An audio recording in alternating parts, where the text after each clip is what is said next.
కొన్ని రోజుల క్రితం రుషాలికి ఫేస్బుక్లో ఆమె స్నేహితురాల నుంచి మెసేజ్ వచ్చింది. స్నేహితురాలు ఆమెని కోడ్ అడిగింది. ఈ కోడ్ ఆమెకు షేర్ చేసినట్లయితే అకౌంట్కు బ్లూ టిక్ వెరిఫై అవుతుందని చెప్పింది.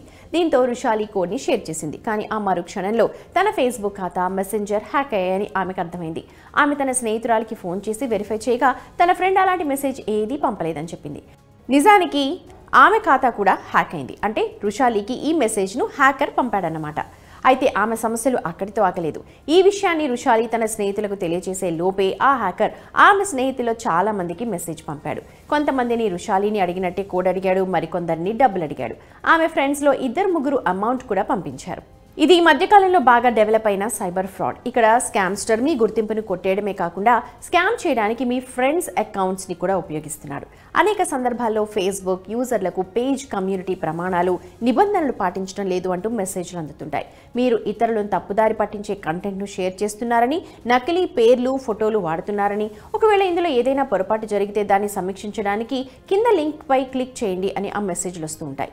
ఇలా చేయడంలో ఫెయిల్ అయితే 24 అవర్స్లో మీ పేజ్ని తొలగిస్తామని కూడా ఉంటుంది.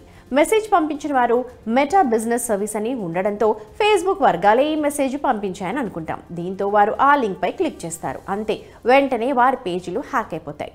పిల్లల అకౌంట్స్, యూత్ అకౌంట్స్ని హ్యాకర్స్ టార్గెట్గా పెట్టుకుంటూ ఉంటారు. మెసెంజర్లోని, చాట్లోని అన్ని ఫోటోలను హ్యాక్ చేసి వాటిని అడ్డం పెట్టుకుని ఆ అకౌంట్ హోల్డర్ని బెదిరిస్తారు. సో ఇప్పుడు మీకు హ్యాకర్ల బారిన మనం ఎలా పడతామో అర్థమైంది కదా. మరి ఇలాంటి వాటి నుంచి ఎలా రక్షించుకోవాలో కూడా చూద్దాం. ముందుగా సోషల్ మీడియాను జాగ్రత్తగా వాడుకోవాలి. తెలియని మెసేజ్లను అస్సలు నమ్మొద్దు. ఏ సోషల్ మీడియా ప్లాట్ఫామ్ కూడా మీ అకౌంట్ని రిమూవ్ చేయదు.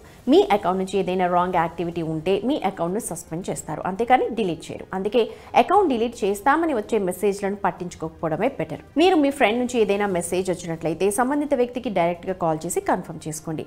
ఆ తర్వాత మీరు మోసాలు, అకౌంట్ హ్యాకింగ్ నుంచి రక్షించుకోగలుగుతారు.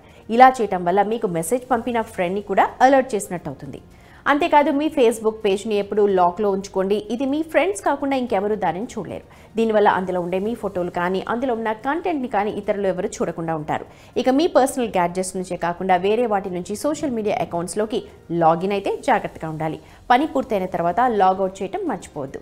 అలాగే లాగిన్ అలర్ట్ నోటిఫికేషన్స్ ఆన్ చేసి ఉంచుకోవాలి. దీనివల్ల వేరే ఎవరైనా మీ అకౌంట్ లాగిన్ చేయాలని ట్రై చేస్తే వెంటనే మీకు అలర్ట్ వస్తుంది. సైబర్ ఫ్రాడ్ చేతిలో మోసపోకుండా అప్రమత్తంగా ఉండండి.